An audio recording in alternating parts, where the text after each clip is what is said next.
माझा उद्देश हा होता की मेळावा घेत असताना कार्यकर्त्यांच्या खिशाला चाप लागते, खर्च करावा लागतो आणि निवडणूक जोपर्यंत जाहीर होत नाही तोपर्यंत गटाचे मेळावे घेणं योग्य वाटत नाही. पण कार्यकर्त्यांमध्ये आणि ज्येष्ठ मंडळींमध्ये खूप उत्साह होता. आल्यानंतर प्रास्ताविक चालू असताना आणि त्याच्यानंतरच्या 1-2 वक्त्यांच्या भाषणामध्ये माईक सिस्टीम मध्ये तारतम्य राहिले नाही. खालून काही मंडळी सांगत होते वरचा ते कर्णा फिरवा, काही लोकांनी सांगितलं की गाडीची जरा दिशा बदला. या मंडळींचा पहिला हा प्रयत्न आहे, त्याच्यामुळे आपण समजून घेणं गरजेचं आहे. त्याबद्दल जे काही दिरंगाई झाली असेल, काही कमीपणा असेल, त्यांच्या वतीने मी आपल्या सर्वांची दिलगिरी व्यक्त करतो. या मंचावर या कार्यक्रमाच्या निमित्ताने उपस्थित या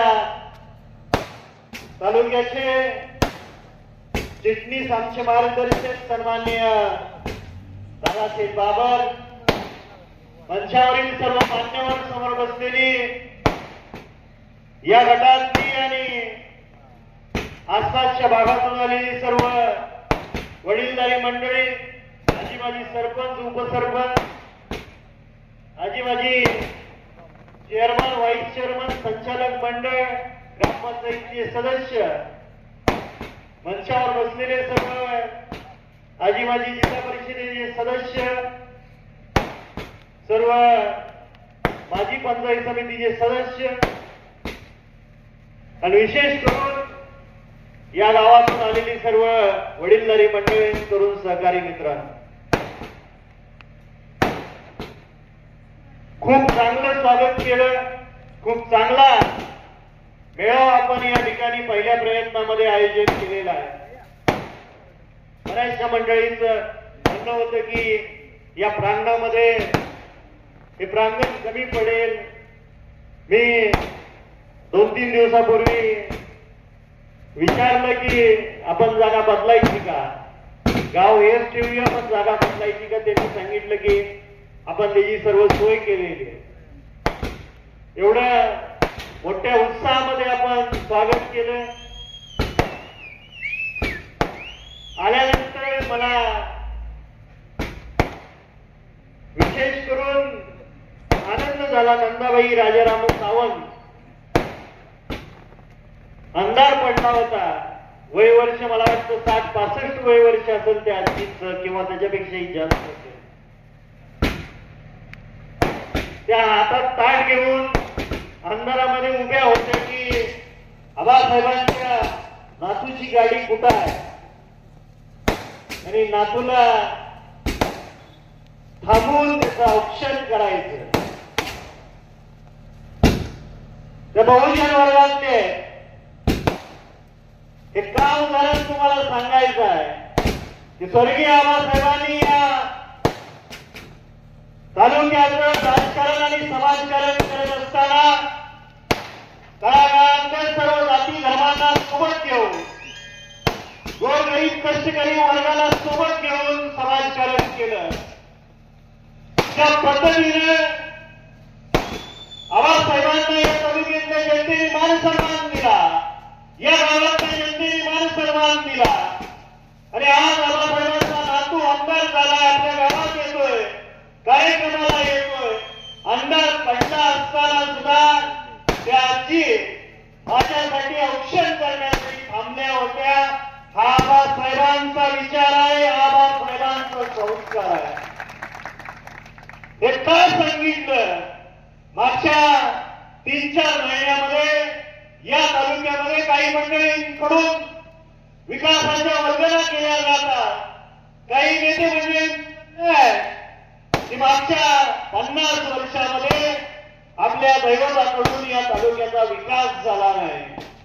गौरवाडीमध्ये मी एक उदाहरण सांगितलं होतं, आज एक उदाहरण सांगितलं.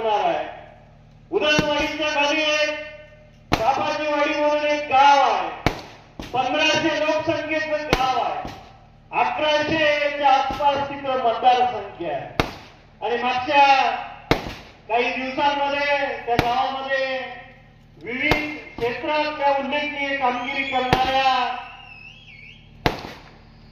अधिकारी वर्गांचा आणि विद्यार्थ्यांचा सत्काराचा कार्यक्रम होता.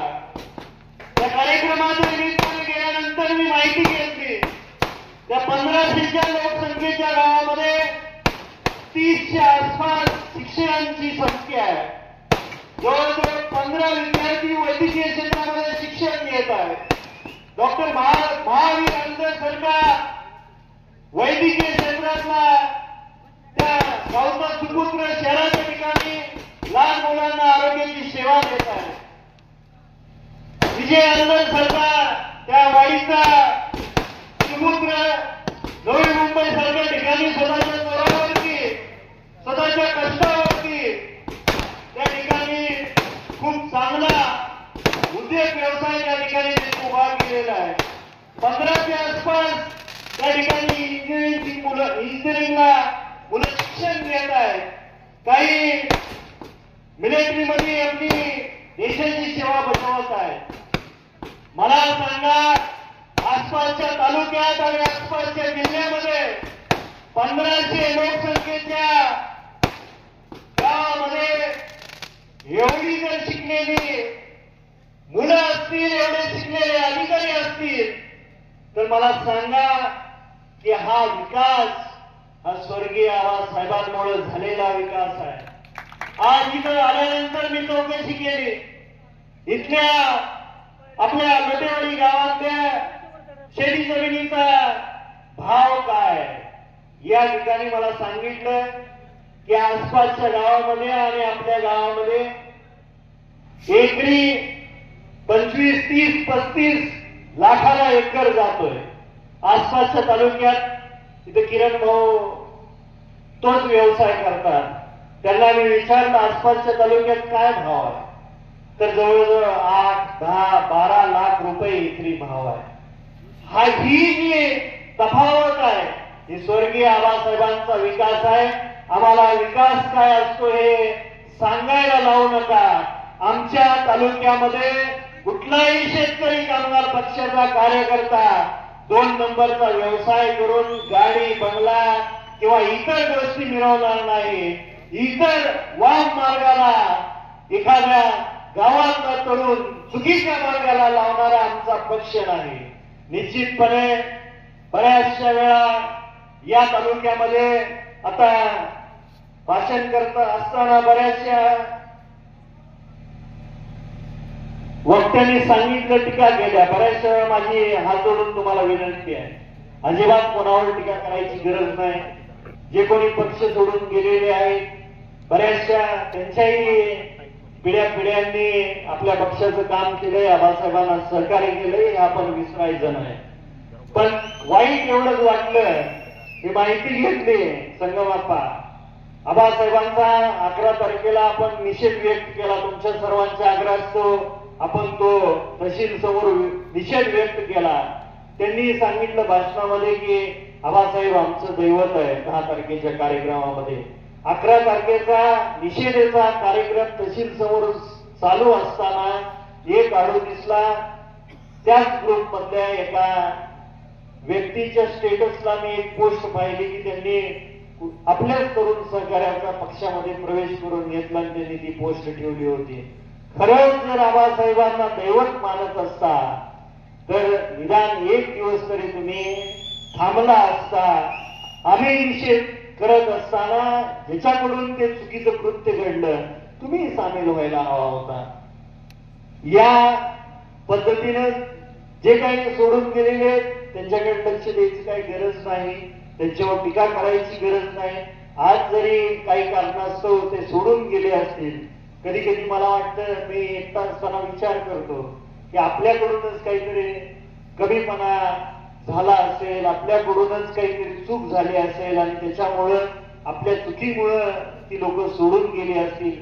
पण मी तुम्हाला विश्वास देतो की भविष्यामध्ये सुद्धा ती लोक आपल्या सोबतच येणार आहेत, कारण त्यांना आपल्या पक्षाशिवाय करमणार नाही. या गावामध्ये स्वर्गीय आबासाहेबांच्या काळामध्ये गायरान जमीन दिलेली घरकुलांसाठी बऱ्याचशा वेळा तुमच्या गावातली काही मंडळी गोरगरीब जनतेला चुकीच्या पद्धतीनं दादागिरी करून धमकवत असतील की जागा मिळणार नाही. मी या सभेच्या माध्यमातून तुम्हाला सांगतोय, या गावातल्या नाही, या मतदारसंघातल्या कुठल्याही गोरगरीब जनतेच्या केसाला सुद्धा कोण धक्का लावणार नाही. ती जबाबदारी बाबासाहेब देशमुखची आहे. निश्चितपणे कुठल्याही गोरगरिबीचं काही काम असू द्या, माझ्याकडे या रात्रंदिवस तुमच्यासाठी सेवा देण्यासाठी मी खंबीर आहे. या शासनाचा नियम आहे, ज्या गावामध्ये जमिनी नाही, गावठाण नाही, गायरान नाही, त्यांच्या गोरगरिबांच्या घरकुलासाठी शासनाने 1 लाख रुपयेपर्यंतची प्रत्येकी ही रक्कम अदा करणार आहे. त्याच्यामुळं अजिबात कोणी घाबरू नका. संगम आप्पा, तुमचं गाव चांगलं आहे, इतर तालुक्यातली गावं खूप चांगली येतील, पण या गावाला काय अडचण आहे माहित नाही. दलित वस्तीतला सावंत वस्ती ते हेगडे वस्तीमध्ये एक रस्ता टाकलाय. काय मागच्या 5 वर्षात काय सवय लागली माहित नाही, पण रस्ते फक्त नावाला आहेत, पैसे काढून घेतले. तो रस्ता अजूनही झालेला नाही. पत्रकार बंधूंना माझी विनंती आहे, अशा गोष्टींना थोडं तुम्ही लक्ष द्या. अशा गोष्टींची चर्चा या तालुक्यामध्ये होणं गरजेचं आहे. कारण स्वर्गीय आबासाहेबांनी या तालुक्यामध्ये कदापि निदान कुणाचं काम झालं नसेल, पण झालेल्या कामाचं चुकीच्या पद्धतीनं पैसे काढून घेण्यासारखी परिस्थिती मागच्या 50-60 वर्षामध्ये या तालुक्यामध्ये कदापि नव्हती. आणि इथून पुढे सुद्धा आपल्या काळात कुठल्याही गोरगरीब जनतेला कुठलाही अन्याय होणार नाही, याची जबाबदारी आपण घेणार आहोत. निश्चितपणे पंचायत समिती, जिल्हा परिषदचे इलेक्शन आलेले, त्या निमित्ताने आपण या ठिकाणी हा मेळावा घेतलेला आहे. तर माझी सर्वांना विनंती आहे की स्वर्गीय आबा साहेबांनी 1972 पासून आपल्या पंचायत समितीवरती शेतकरी कामगार पक्षाचा तुम्हा सर्वांचा हा लाल बावटा दिमागात फडकवत ठेवलेला होता. आबासाहेबांच्या निधनानंतरची ही आपली पहिली निवडणूक आहे आणि पंचायत समितीच्या आणि जिल्हा परिषदेच्या या निवडणुकीमध्ये तुम्ही सर्वांनी निश्चितपणे जोमाने काम करणार आहात. माझी निवडणूक झालेली आहे, आता कार्यकर्त्यांची निवडणूक आहे. माझ्या निवडणुकीला मी 100च्या स्पीडनं पळालो असेल, पण कार्यकर्त्यांच्या निवडणुकीला मी 200च्या स्पीडनं पळणार आहे. हा तुम्ही सर्व जनसमुदाय हा माझ्यासाठी नाही आला, मला माहित आहे.